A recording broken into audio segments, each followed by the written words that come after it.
Welcome back, Daisy Cakes. Today we're going to do something a little different, or maybe a lot different. We're going to do Shelve It or Shove It, but in reverse. So instead of picking my favorite book cover of the month, we're going to be picking my least favorite book cover from the last 6 months. This is from an idea that was given to me by Lynette, one of my regular subscribers who comes every week to my live streams on Saturday.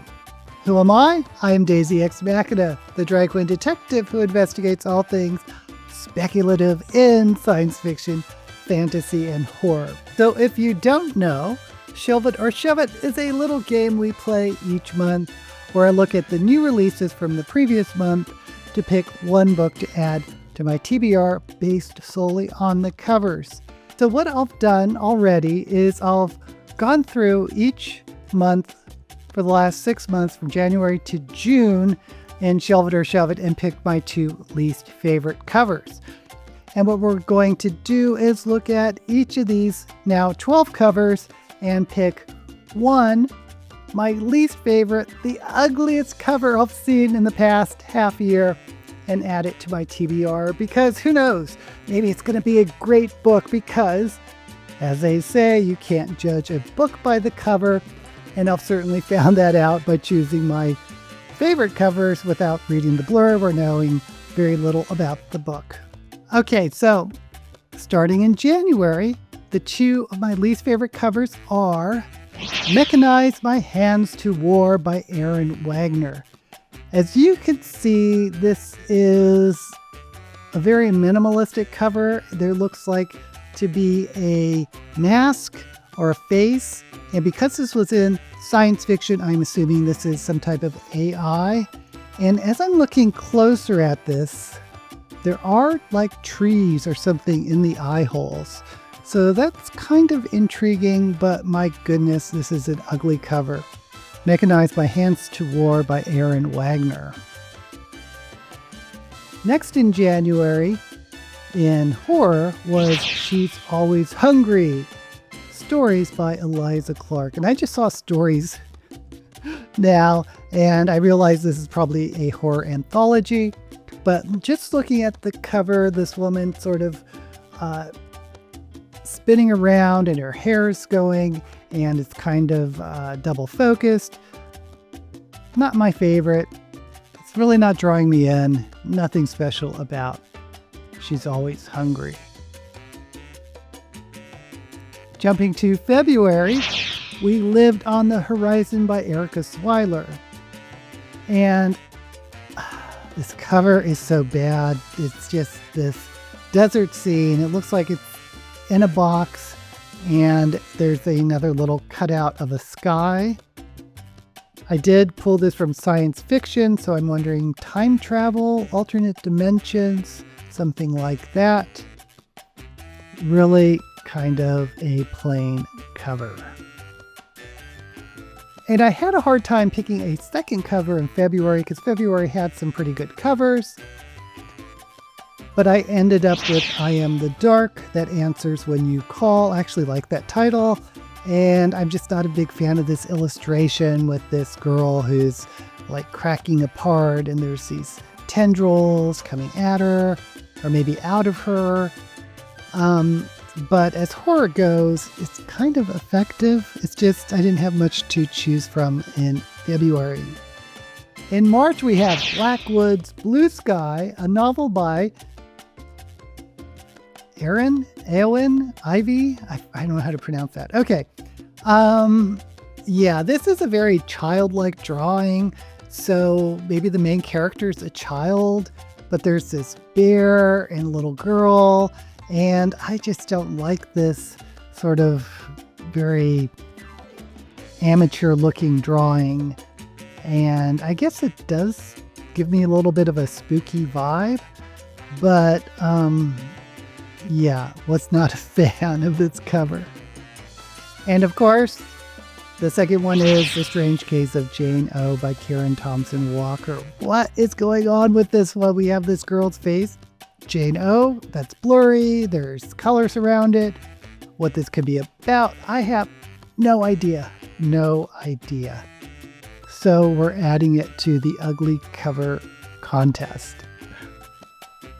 In April, we have The Dream Hotel by Leila Lalami, Pulitzer Prize finalist. I really was drawn to that just because of the Pulitzer Prize finalist, but the cover itself, we have this purple lavender border and this little man standing in this orange box that leads to darkness. Or I don't know if it's a man, but it's a silhouette of a person. Not a big fan of this cover. And next up is Clever Little Thing, also in April by Helena Eichlin. And it is so generic.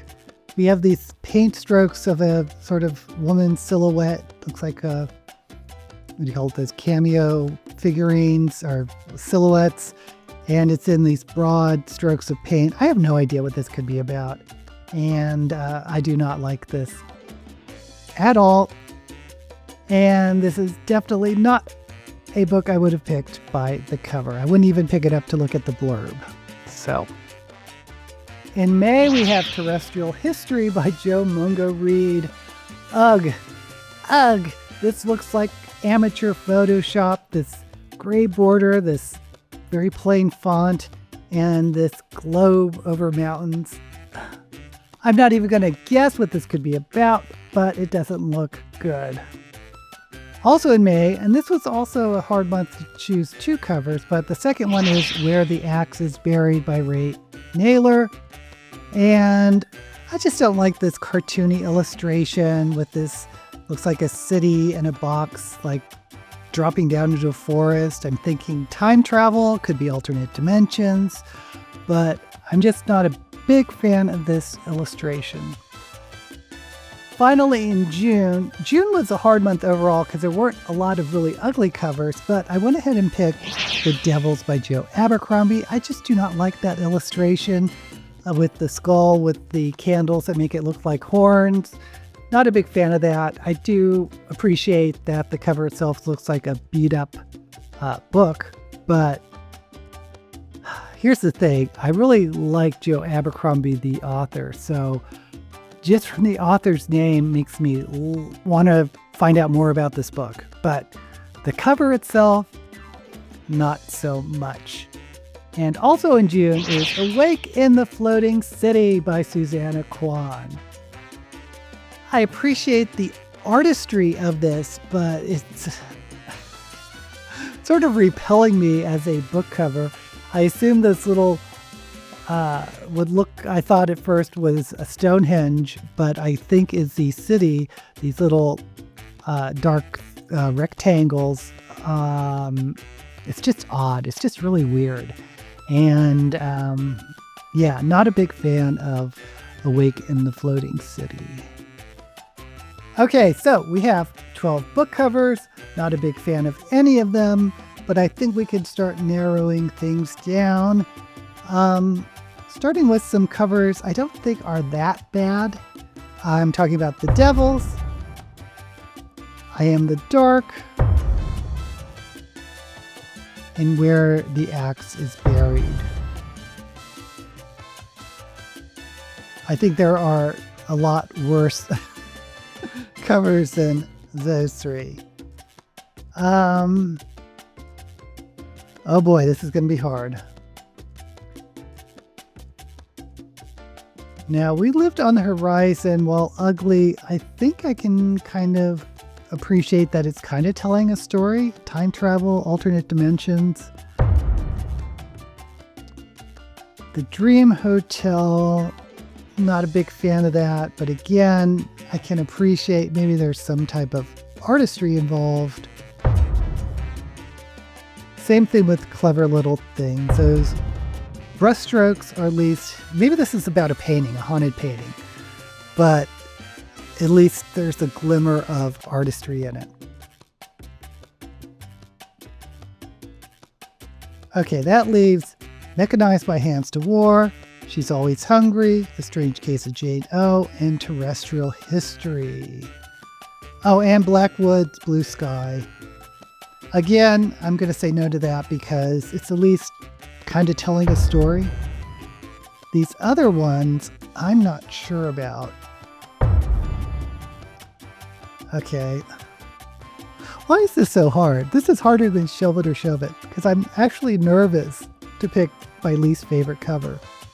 But it's going to have to be Terrestrial History by Joe Mungo Reed. Okay, I'm going to go ahead and read the blurb and cross my fingers that even though the cover is what I think as hideous, that the story itself is going to be fantastic.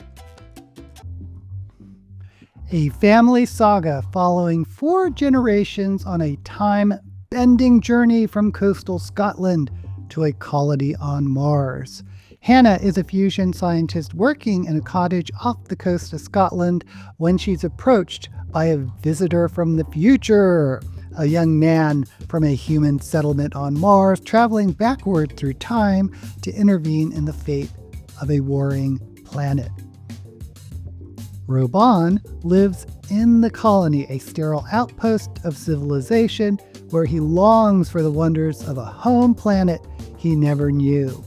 Between Hannah and Robon, 2 generations, a father and a daughter, face down an uncertain future. Andrew believes there is still time for the human spirit to triumph. For his rationalist daughter Kenzie, such idealism is not enough to keep the rising floods at bay. So she signs on to work for a company that would abandon Earth for the promise of a world beyond. In exploring the question, what if you could come back to the past and somehow change it with technology, Joe Mungo Reed has written an immersive story of hope, hubris, and sacrifice in the face of a frighteningly precarious present. Okay, so that is Terrestrial History by Joe Mungo Reed. I will put it on my TBR and let you know what I think.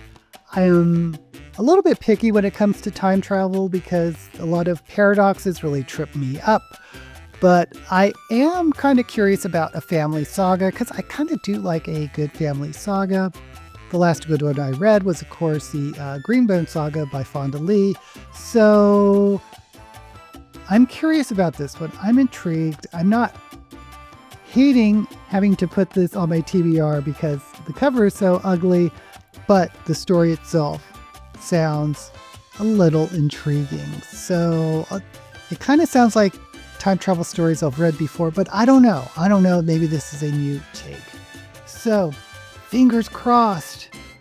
But what I want to know is, what was your least favorite cover? What cover was so hideous to you that you would have not wanted it anywhere near your TBR, but because of this game, we'll put it on your TBR in spite of yourself? Let me know down in the comments. What are we doing? And don't forget to like this video while you're there and subscribe to my channel. Why am I so nervous? I don't know. But until we meet again, may all the books you read be